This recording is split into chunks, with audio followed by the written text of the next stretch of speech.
Thank you very much. I have a few notes, otherwise I would be here for an hour raving about Dr. Fran O'Neill. So it is really a privilege to introduce her to you.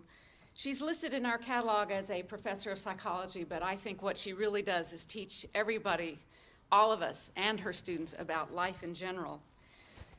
One of the first memorable experiences I had with Fran when I was relatively new to the college was that she had just returned from Japan and insisted that we have a Japanese tea ceremony, which we did. I mean, we had no choice.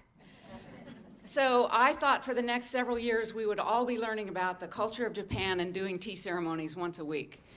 Well, it happened for a while, but then with that same passion, she shifted her energies to a much more significant project, probably, for all of us in this country. She was led to the American Southwest, and her experiences with the Mojave, the Navajo, the Hopi Indians in particular, in that part of the country, then led her to creating a curriculum for Native American studies at our college, hosting visitors from those reservations to come to our campus to teach our students. We've had celebrations every year, except maybe this past one for financial reasons. But we've had these celebrations every year with visitors on our campus. And in addition, our students have had a chance to visit the Southwest.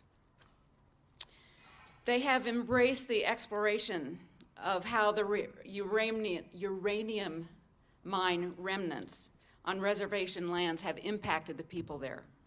They've seen heartbreaking poverty, heard countless stories about unexplained illnesses in the families and animals living on this contaminated land.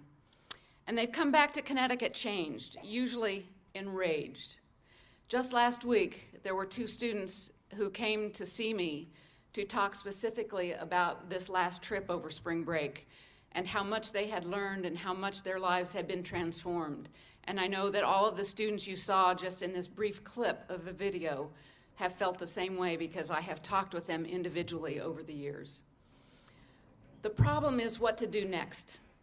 They know there is a next, but they don't know quite what to do, but they're working on it. And I am quite convinced that the more interaction there is, the more engagement there is with these peoples, the more will be done. Not only that, the knowledge that they have provided to the Navajo people in particular on the uranium and help them understand what the issues are is going a long way toward empowering them. We all know as educators that knowledge is power.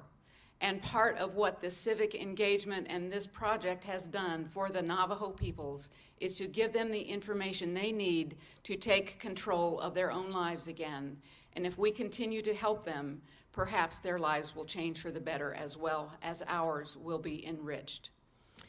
Fran is so effective, and these students have been so effective in their presentations that at a foundation meeting where they appeared several years ago, one of our foundation members immediately wrote out a check for $5,000 to help support this project. That was a hint. Well, no, not really.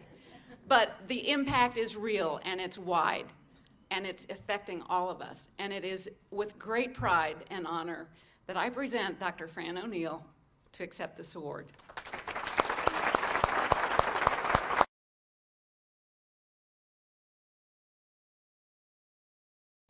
Everybody's gone. Yes. They had some sort of cancer. One of my brother, he died of leukemia about last 2 years ago.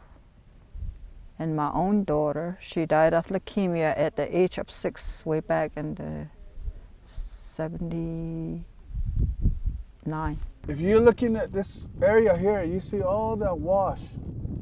The wash is coming all here. Down this valley, the water just takes all that uranium down into Tunxis Community. People even walk in the water. The sheep walk in the water, and then they burned their lake. People burned their lake.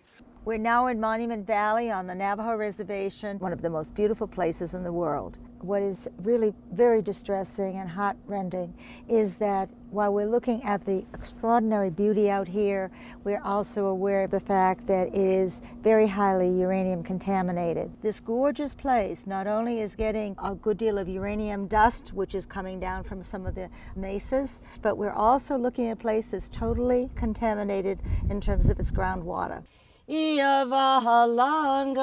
It's always a great pleasure to bring faculty out to the Southwest. I've worked here for about 15 years, and it's always fascinating to see what particular area is very meaningful to them. It is particularly important, I feel, because as I talk to our faculty who've come out this time, we could kind of come to the conclusion that it's really unethical to move into a community and provide a service without understanding that community. It hurts me to know that because of the beauty, I can't even imagine the deep devastation that the Navajo must feel. It's really disturbing because they're still living here, they're breathing it in, they're ingesting it, they're eating it, they're drinking it, and they don't know what's poisoning them or why.